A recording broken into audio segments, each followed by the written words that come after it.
बिस्मिल्लाहिर्रहमानिर्रहीम। Lecture number 12।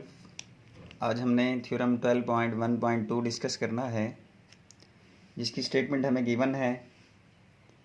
Any point equi distant from the end points of a line segment is on the right bisector of it.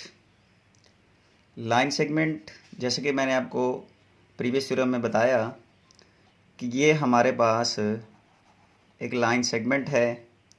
इसको हमने नाम दिया था A and B. फिर उसने कहा है कि from the end points, any point जो है इसके लाइन सेगमेंट के एंड पॉइंट से इक्वी डिस्टेंट है।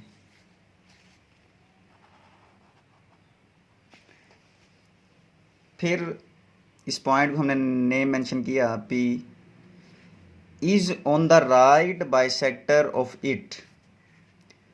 राइट बाइसेक्टर मैंने बताया सेंटर में होता है स्टेट, और वहाँ पर 90 का एंगल बनता है जो कि इसका मिड पॉइंट होता है सी। अब हमने गिवन राइट करना है। फर्स्ट ऑफ ऑल गिवन में जैसा कि एक लाइन सेगमेंट है A B is a line segment,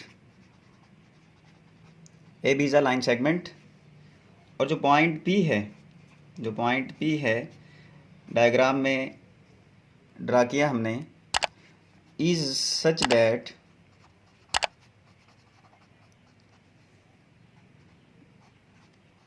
P से ए का डिस्टेंस कॉन्ग्रुएंट है पी से बी का डिस्टेंस। ये गिवन है, जो चीज़ हमें मालूम होती है, उर्दू में से कहते हैं मालूम। नंबर 2 पे हमने जैसा कि जो चीज़ हमें चाहिए होती है, साबित करनी होती है, टू प्रूव, वो हम लिखते हैं टू प्रूव। जो चीज़ हमें मतलूब है, चाहिए, वो क्या है? अकॉर्डिंग टू डायग्राम आप देख लें कि जो पी सी जो है, पी से सी जो हमारा बाइसेक्टर है, the point P is on the right bisector. Right bisector जो कि अमूदी नासिब होता है और 90 पर होता है, इसे हम मिड पॉइंट भी कहते हैं। तो इधर राइट कर लें। ये क्या होगा हमारे पास? द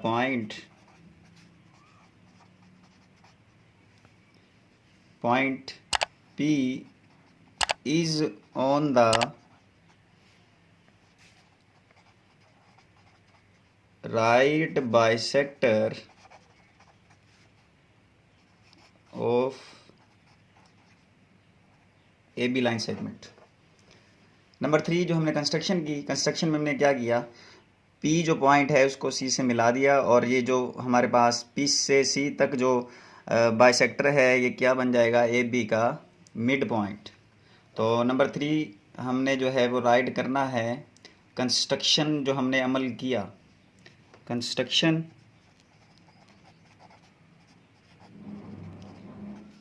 में जो हमने अमल किया है वो राइट करते हैं।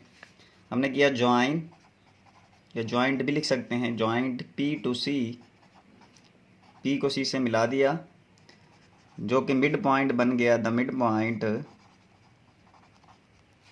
Of line segment A B. और लास्ट में हमने प्रूफ राइट करना है। Proof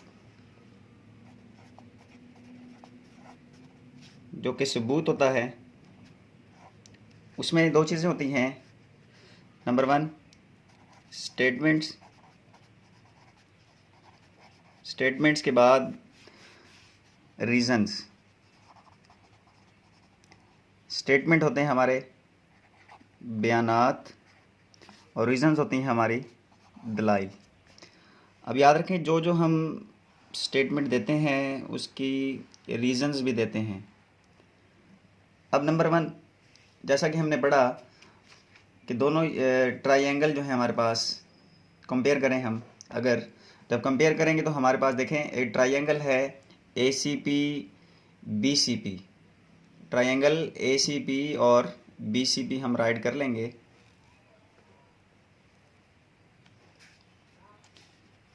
in triangle A C P, compare कर रहे हैं ट्राइंगल बी सी पी। और ये जो सी मैंने राइट किया, सी ये सेंटर में ही राइट होता है क्योंकि 90 के आर इक्वल है, इसलिए हम ए सी पी राइट करते हैं, इसे पी ए सी नहीं लिख सकते। तो फिर जब डायग्राम में हमने मूव किया तो एक कॉमन पार्ट होता है उसमें पी सी, पी से सी कॉन्ग्रुएंट है पी से सी। अब ये दोनों में है तो दोनों का फासला बराबर होगा, ये हमें फिर क्या है, गिवन है। उसके बाद जब ये फासला हमें गिवन है तो कंस्ट्रक्शन से हम कह सकते हैं, कंस्ट्रक्शन ये हमने की हुई है, कंस्ट्रक्शन ए से सी का जो डिस्टेंस है वो कॉन्ग्रुएंट है बी से सी। तो ये हम राइट कर देंगे इधर, ए से सी का डिस्टेंस कॉन्ग्रुएंट है बी सी, और इसको हम लिख देंगे कंस्ट्रक्शन। फिर हमने डायग्राम में ही एक वर्डिंग यूज़ की थी स्टेटमेंट के थ्रू कि जो पॉइंट है इक्वी डिस्टेंस है फ्रॉम इट्स एंड पॉइंट्स, यानी पी से ए का जो डिस्टेंस है वो भी पी से बी के डिस्टेंस के कॉन्ग्रुएंट है, और वो हमें क्या है, गिवन है।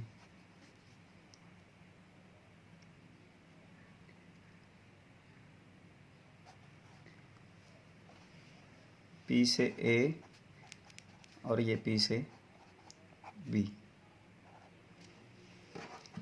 और ये जबकि मैंने पी सी से कॉन्ग्रुएंट पी सी ड्रा किया, ये गिवन भी कह सकते हैं और कॉमन पार्ट है इसका ये, और कॉमन पार्ट, और ये हमें गिवन है। अब ये जब तीनों चीज़ें हमारे पास बराबर हो गई तो देखिए मैंने पहले बताया था, जब हम ट्राइंगल को जो है डिस्कस करते हैं उसकी 3 साइड्स और 3 एंगल्स होते हैं। इस ट्राइंगल में तीनों साइड्स ही हैं। देखें जब साइड साइड साइड कॉन्ग्रुएंट होंगी तो ऑटोमेटिकली जो है हमारी ट्राइंगल भी कॉन्ग्रुएंट होंगी। तो अब हम कह देंगे कि ट्राइंगल की तीनों साइड सेम हैं तो ट्राइंगल भी जो है हमारी कॉन्ग्रुएंट होंगी दोनों। कौन कौन सी triangle, triangle A C P congruent होगी triangle B C P, triangle A C P congruent है ट्राइंगल बी सी पी। ये हमें कहाँ से पता लगा, क्योंकि तीनों साइड्स हमने आपस में कॉन्ग्रुएंट प्रूव कर दी। अब यही ट्राइंगल हम देखते हैं एंगल्स में। अब देखें हम राइट करते हैं angle A C P congruent है angle B C P because corresponding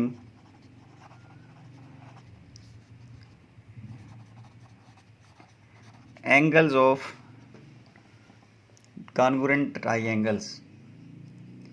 ठीक है, फिर हम इसको, क्योंकि हर कॉन्ग्रुएंट चीज़ इक्वल भी होती है, तो अब इसको हम अगर राइट करना चाहें तो एंगल ए सी पी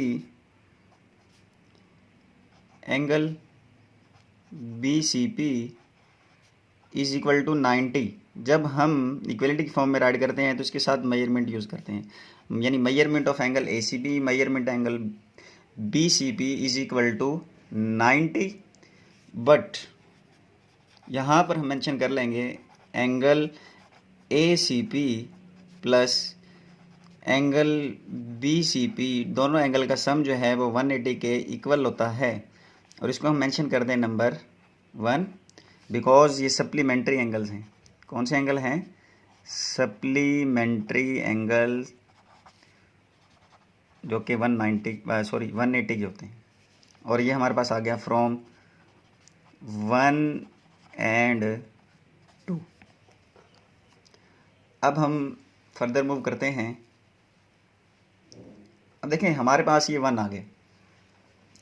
जब आप 90 शो कर देते हैं तो हम लिखेंगे यहाँ तो PC जो है हमारे पास, PC जो कि बाइसेक्टर था, वो फिर परपेंडिकुलर हो जाएगा किस पर, लाइन सेगमेंट पर, जो कि लाइन सेगमेंट थी हमारे पास AB। PC कॉन्ग्रुएंट परपेंडिकुलर है AB पर, इसको हमने नेम राइट किया नंबर 3, और रीज़न हमने इसकी जो है वो पुट की है कि angle ACP is equal to 90, जो कि हम प्रूव कर चुके हैं कि हर एंगल जो है वो 90 का होगा। फिर जब हमने कह दिया आल्सो, जो सेंटर से हमारा C जो है सेंटर, दोनों एंड पॉइंट की तरफ C से A और C से B, वो भी क्या होगा फिर कॉन्ग्रुएंट होगा। CA डिस्टेंस कॉन्ग्रुएंट है CB, इसको हम कह देंगे नंबर 4। और ये हमारी क्या है, कंस्ट्रक्शन है जो हमने बाइसेक्टर के थ्रू कंस्ट्रक्शन की।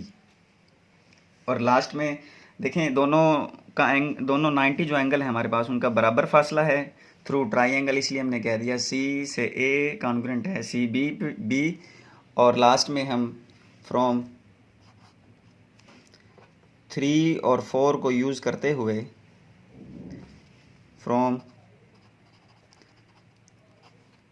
3 एंड 4 हम कह देंगे जो PC है, जो कि राइट बाइसेक्टर था किसका, लाइन सेगमेंट AB का, और वही उसका मिड पॉइंट बनता है। हम कह देंगे PC is a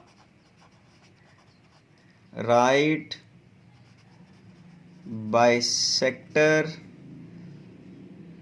of line segment क्या था हमारे पास AB। ये आज का हमारा थ्योरम था।